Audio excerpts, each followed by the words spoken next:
Minute पर। जरूर देखिएगा हमारे साथ भागवत वचन निशाने पर कौन।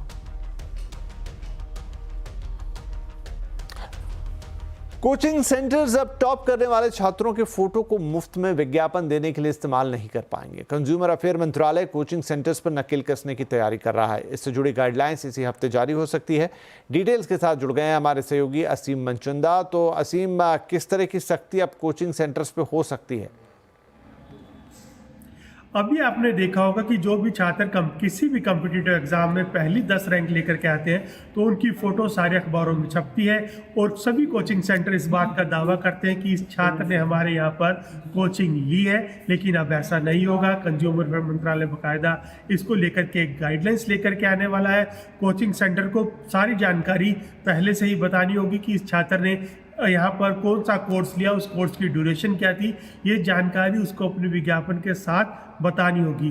दूसरी सबसे बड़ी बात, अभी कोई भी छात्र किसी भी कोचिंग सेंटर में जाता है तो उसके साथ पहले ही करार कर लिया जाता है कि अगर आप पास हो जाएंगे तो आपको अच्छी रैंक आएगी तो हम आपकी फ़ोटो का इस्तेमाल कर सकेंगे। लेकिन अब ऐसा नहीं होगा।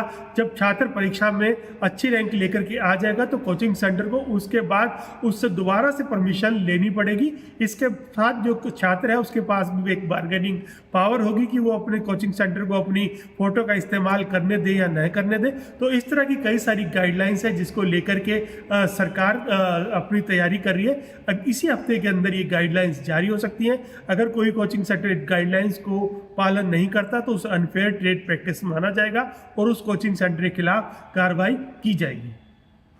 जी असीम, बहुत शुक्रिया। इंतजार रहेगा इन गाइडलाइंस का। इधर देश में मंकी पॉक्स वायरस का एक संदिग्ध मामला सामने आया है। विदेश से लौटे एक शख्स ने मंकी पॉक्स के लक्षण पाए गए हैं। लक्षण दिखने के बाद से उसे आइसोलेशन में रख दिया गया है। फिलहाल रोगी की जो हालत है वो स्थिर बताई गई है। केंद्रीय स्वास्थ्य मंत्रालय ने कहा है कि जांच रिपोर्ट आने के बाद ही मंकी पॉक्स की पुष्टि हो पाएगी। पिछले कुछ महीनों से दुनिया भर में मंकी पॉक्स तेजी से फैल रहा है। अफ्रीका से निकलकर ये वायरस यूरोप और अमेरिका तक पहुंच चुका है। अब भारत में भी संदिग्ध केस मिलने से चिंताएं बढ़ गई।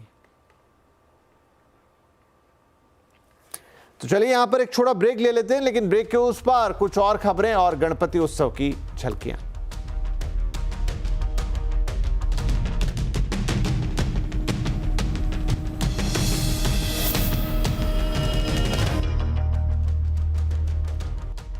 Mongia Steel presents Majboot Stocks of the Day.